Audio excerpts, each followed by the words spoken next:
Hey everyone, welcome back to our channel, and in this video we are going to see a very important aspect in QuickBooks, and that is how we can deal with customer advances in QuickBooks. So let's get started.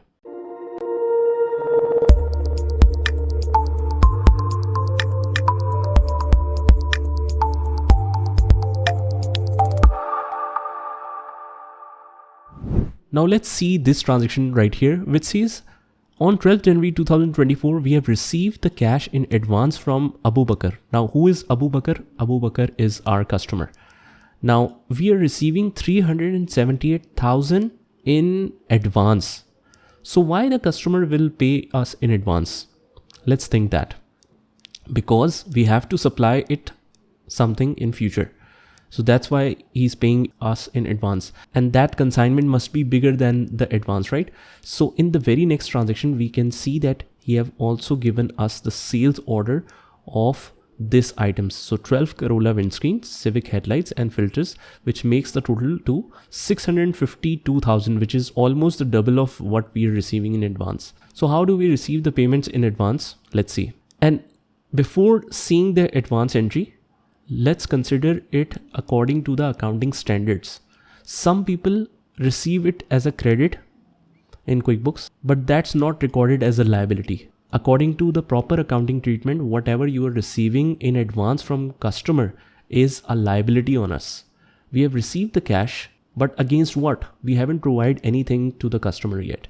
So either in future we will deliver the inventory or we have to return that cash. So that's why it's a liability for us. And I'll show you the proper treatment of it. So what we have to do is I'll open the chart of accounts, and from here I'll create a new chart of account under the other current liabilities. So as we can see here as well, that it says retainers from customers. Retainers from customers can be recorded in other current liability. That means this is the right treatment. So let's mention the customer advances here. We will not enter any opening balances, save and close. And let's go back to the home tab. Now what we will do is we will create a sales receipt for it. Now you might be thinking that it's for cash sales, right? So let me tell you that there is no direct treatment in QuickBooks. So we have to play other way around because we have to be right in the accounting treatment. The other method, I'll also show you how the people enter it. So enter the sales receipt. I'm receiving the cash from Abu Bakr, and I'm depositing it in cash as well because I want to directly keep it in cash. So let's put cash here, and the transaction is of 12th of January 2024. So 12th of January, and we are receiving the customer advance. So right now here we have the items area. So what we need to do is we will create a new item, and that could be a service item, and we will write here customer advances here in uncategorized, and I'll link it to the customer advances section. And that's it. You can also mention the customer advances here as well. Let's click OK. Now let's mention the total amount directly here. That is 378,000. So let's save and new, and let's go back to check the journal entry effect. Now, like I said, debit should be cash and credit should be customer advances as a liability. So I'll go to the report section and click on transaction journals. So exactly we can see here that cash is debit and customer advances is credit as a liability. So this is how you can deal with the customer advances with the proper treatment. Now let me show you how usually people do it in QuickBooks. What they do is just receive payment directly from customer. They consider it that they are receiving the payment. So alright, let's create a new customer, let's say ABC, and we are receiving the amount, let's say 85,000 in advance. So it will show you that this customer didn't have any pending invoices, so we are receiving the payment. So how I want it to be used?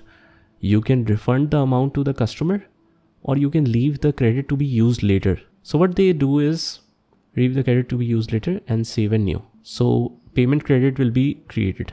Click OK. And now when they create the invoice, they can settle this credit. It's very easy.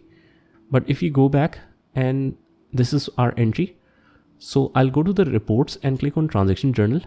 Now it's showing you cash is debit, but why account receivable is credit? We don't have any account receivable here.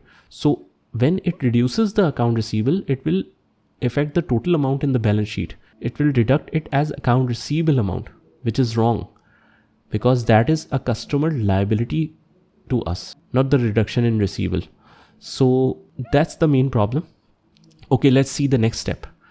After that, if you are, let's say, creating the invoice for that customer, let's say for ABC, we are selling him some item and this makes the total to, let's say, 85,000. So if I save and close, it will ask you that we have the credit available. Do you want to settle it?